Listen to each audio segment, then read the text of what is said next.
The idea of hell has never made sense to me because I never understood how it could possibly be just, much less perfectly so. And while there's many reasons for this, the biggest thing I couldn't wrap my head around was this idea. If God were perfectly just, then how could people who honestly didn't believe the Christian God existed or honestly didn't believe he was good end up in hell?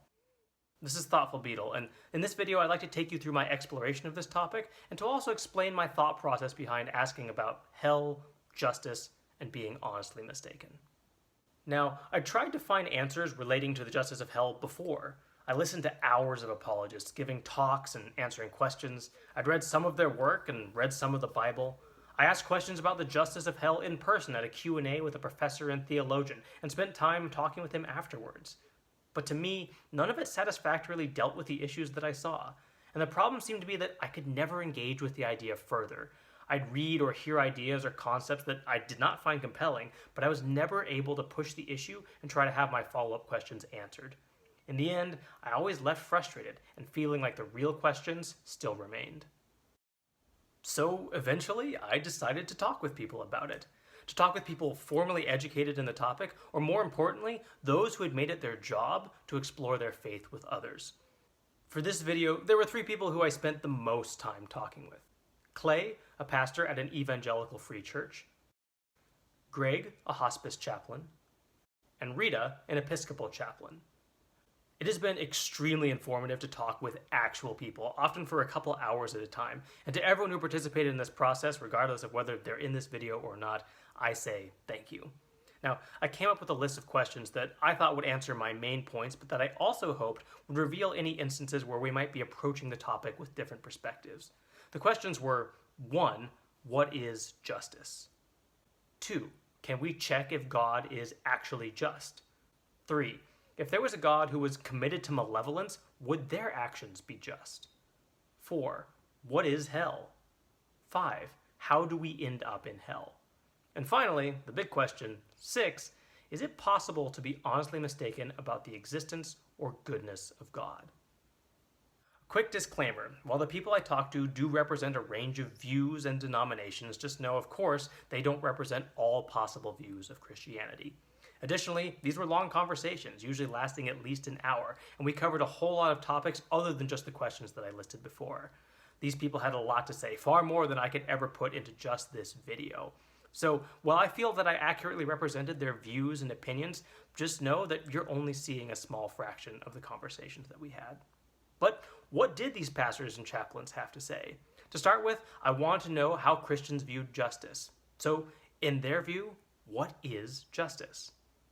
The best that I can come up with as a practical working definition is justice occurs when beings get what they deserve, be that being rewarded for good or being punished for bad. Maybe that everyone has an equal opportunity to be heard, to be listened to, that their word be trusted as long as it's true. It's not something I know how to imagine, actually. I really don't know what that would look like. But I think that's important. I think it's important to not be able to say that I don't know what it would look like, and that it's not even my job to imagine it. That there are other jobs that there are other sort of imaginative spiritual work that might be mine, but justice really is the domain of God. Justice seemed to be what's fair, that there was equality of opportunity, and that people got what they deserved. But there was also a very strong sense that justice truly was the domain of God. So I wanted to know, how did they view justice in relation to God? Yeah, that's a big one for me. I think about the line, it comes up a number of places in the Bible that says, there's the one that says, refrain from anger, leave wrath alone. That's from the Psalms. Or more intensely, justice is mine, saith the Lord. And I do think that justice is a category on some level that I want to leave for God. There's something about justice that is God's that is distinct from what we're capable of. God is the author and source and holder of justice.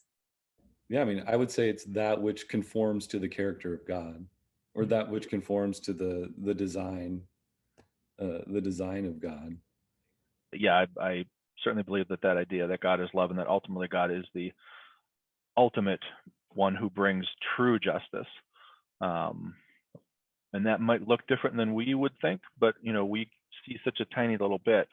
Whereas, if there really is this God who sees everything and can, see everything, well, that's a different picture than we're getting as one individual. Across the board, justice was viewed as being consistent with the Christian God's character, and that what God does is necessarily just. Basically, God's the one who determines what is just, even if that might not happen to make sense to us. And I'd heard this before, and it always seemed unsatisfying. And the main reason for this is that it makes it impossible for us to determine if God is actually being just, because no matter what he does, even if it seems wrong or horrible to us, he is, by definition, just and correct. So I directly pose this question to Rita and Greg. Can we check to see if God is truly being just? No. No. So what would it take justice-wise? It would have to be me literally dying and somehow seeing the big picture. If I could somehow have an infinite mind and see that justice wasn't right, that's what it would take. But that's not a very fair answer, because that's kind of unfalsifiable too. That's why I said I give two answers. This is the thing that would say my faith is wrong, which would be Jesus' body somehow being found. The justice question, I'm going to have to kind of wait and see. It seems we can't check to see if God is truly being just. But to get at why I saw this as a bit of a problem, I posed a related question. Let's say there was an alternate universe where God had created everything, but this God wanted nothing more than to see his creation suffer and experience pain. In that case, would this God's actions be definitionally just? Would this malevolent God be just? Yeah, I don't think so. Right. I still think that a concept of justice exists somewhere. But I couldn't define it apart from who God is. And I think the best that we can do as humans is to look at who God is, look at how God acts as revealed in the scriptures, and then ask ourselves the question, does he seem just to me? Boy, I don't know. That'd be hard, because then the question is, what's the standard? If God himself is evil, which certainly would be a possibility, well, then how could we judge? I have no idea. I would just say that I think that the way Scripture presents the goodness of God is that it truly is good. I suppose what I hear in that question is the question of, yes, it is important to know who God is in order to trust that God is just. And so a God who was committed to malevolence, no, I don't think I would not trust that God's justice. I wouldn't. Everyone brought up the idea that seeing evidence of the good nature of the Christian God allows us to trust in his justice. But overall, except with maybe the exception of Greg, everyone seemed to think that no, this malevolent God would not be just by definition. So after going over the topic of justice, we moved on to the idea of hell. And the first thing I wanted to know was, what is hell actually like? Looking at, what does the Bible say about hell? And it's really way more thin than I had realized. But the idea of actually setting up a long-term torture chamber, I don't see the biblical warrant or witness or logic for that. Now, I'll be very honest. I feel like I'm in kind of a state of flux on this. So I'll just throw ideas out and we'll be happy with that. So there's the very stereotypical, living in a big pit of lava for eternity, kind of the shadow land, and then the complete annihilationism. And then of course, there are people who universalists who would say everyone eventually will experience the fullness of heaven. As with so many non-salvation issues in scripture, there's a lot of room for different looks at them. I think there's some kind of active punishment there. As far as I can tell, that's what scripture portrays, that it's not going to be a fun place to be. Of well, what kind of punishment goes on there? I trust that God is just and that it will be punishment that's appropriate for the offense. As far as knowing exactly what it's like, I think that's largely inaccessible to us as as humans. Like, it's enough for me to know that I want to be with God. God's not there, so I don't want to go to hell. I think it's good to be with God, so I don't want other people that I love to go there either. But again, by certainly, just to be clear, it's obvious, but to be clear, I definitely do not think that hell is a place of eternal punishment meted out by a God sitting on a chair. There's just nothing to back that up. My final answer, though, would be that I believe that ultimately God is just, and that ultimately God will do the thing that is just. Overall, hell was a bit of a mystery, but probably wasn't the stereotypical lake of fire that we usually imagine. Maybe there was proportionate punishment there, maybe it wasn't a place of punishment, but it certainly wasn't an eternal torture chamber set up by God. But everyone agreed that hell was a bad place and was obviously to be avoided. Which logically led to the next question. How does someone end up in hell? I think it's in Philippians where it says, by the Son, through the Spirit, to the Father. That's how you've been saved. And so everyone who, I'm giving the stereotypical answer, everyone who's done that is now in relationship with God, and when they die will go to heaven. And anyone who's not done that, their sins are still on them. Those sins need to be punished, and then they go to hell. So that's kind of that basic idea. Now, I think that's such an oversimplification. But what I will say is I think that God really does give people a choice. And if people really don't want to have anything to do with God, he honors that. Where I would go is back into that free will concept of things. Is God's not going to force people to be in a relationship with him. And then if I continue to refuse it and say, no, I don't need what you want to give me, that the gift isn't forced on them. I think if you deny the reality of the non-material world that is God's, and you commit to a kind of reductive materialism, I think that's how you end up in hell. And so when they reject God as a whole picture, they may not realize they're also rejecting all these other good things too, but ultimately that's what happens. Clay and Greg made it clear that it was a choice. You end up in hell by not choosing God and by knowingly choosing to reject him and be separate from him.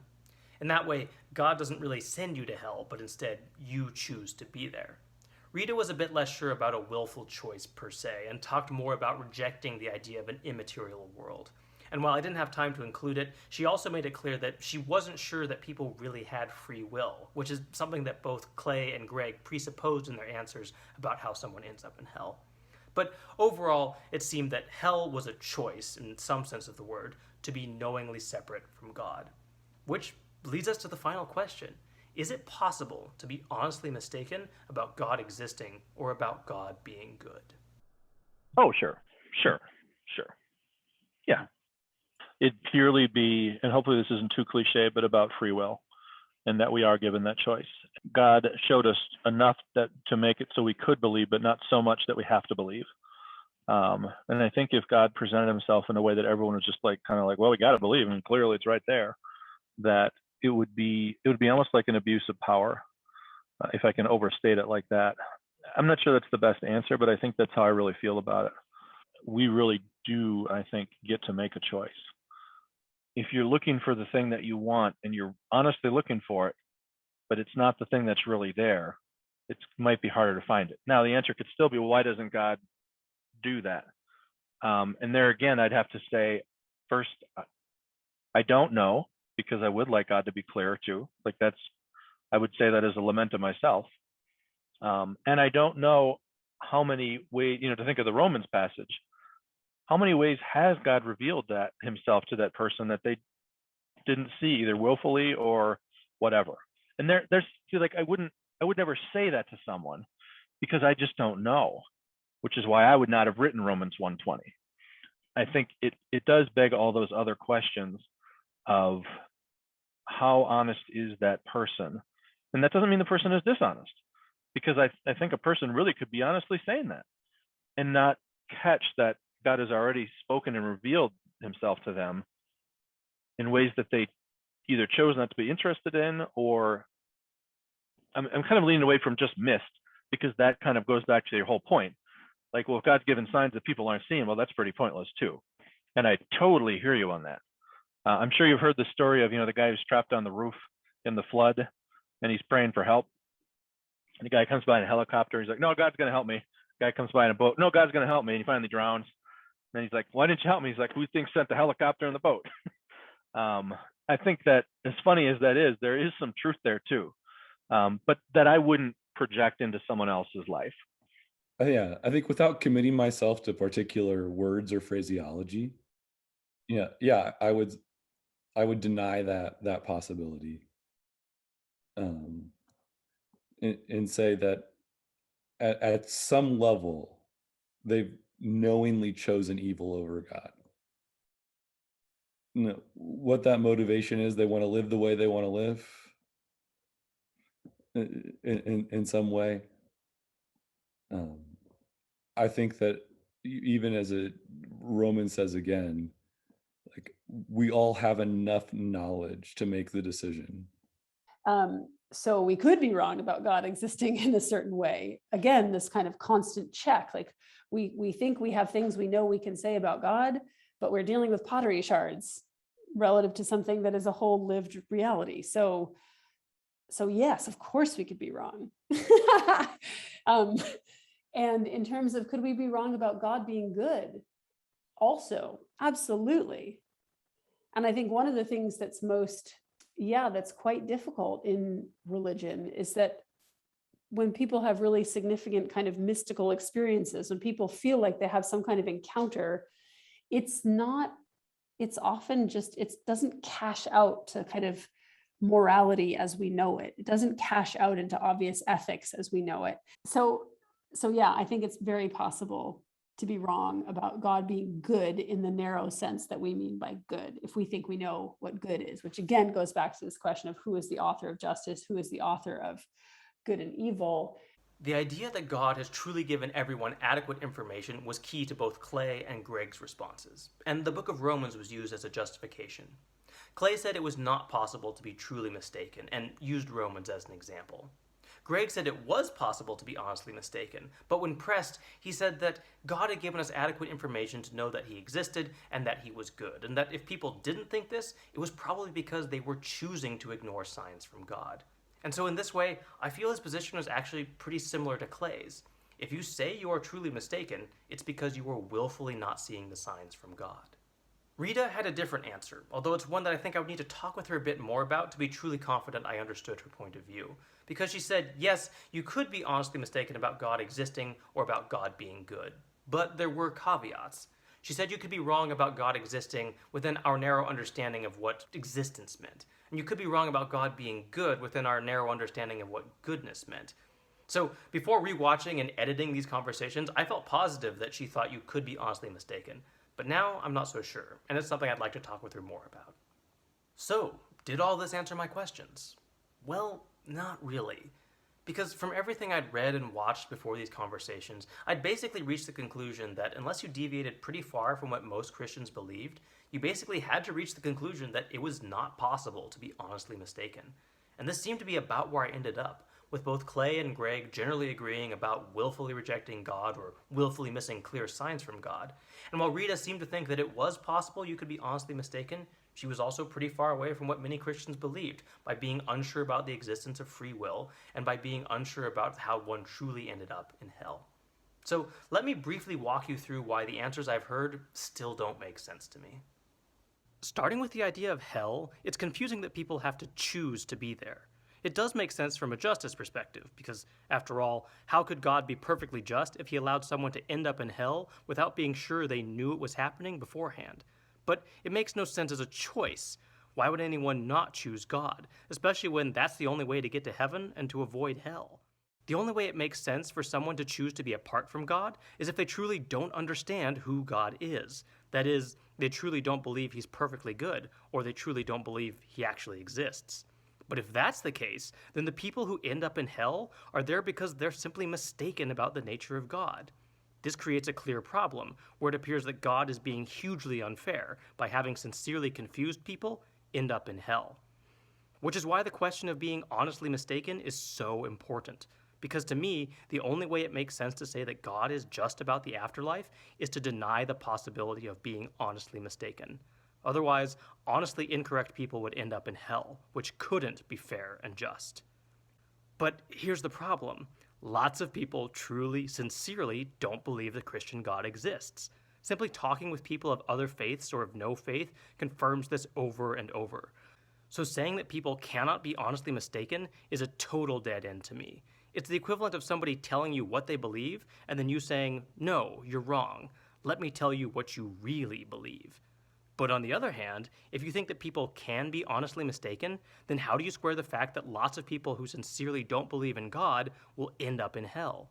The only way out of that I can see is to say that even though it doesn't make sense, you trust that whatever God does in the afterlife will be just and fair. Which brings us to the idea of justice and why I asked about it. The lack of clarity on justice is difficult, especially when we say that what God does is just. To me, this defines God into being good rather than demonstrating how he actually is good. This problem is compounded by the malevolent God question and the question of whether or not we can check if God is being just. We're stuck in that weird situation where we define God to be just, but can't check to see if he actually is, but can trust that he is based on his character, but when his actions throw his character into question, it can be dismissed because we know he is just. This is entirely circular. And ultimately, it leaves us in a situation where we never show why we think God is good, we just assert that he is. This, in particular, is a problem that I have never heard a satisfying response to, and yet it's the basis for pretty much all of Christian belief that I have seen. This circular reasoning about God's justice comes to a head when God appears to be unjust about something as important as the afterlife. So, I don't get it. To be consistent in your beliefs without leaving a good chunk of Christian theology behind, it seems like you either need to deny the honesty of the majority of all people alive, or you end up having no basis for actually trusting that God is a just being. And neither seems like a solid foundation upon which to build faith.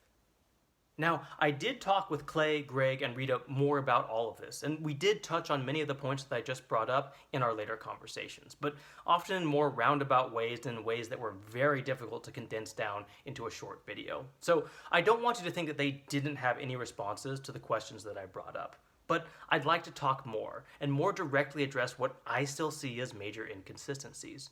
For everyone, I still don't understand the basis for trusting that God is actually a just being without falling into that trap of circular reasoning that we were talking about. For Clay and Greg, it still doesn't make sense to me how we can say that people are willfully rejecting God or willfully not seeing clear signs from him.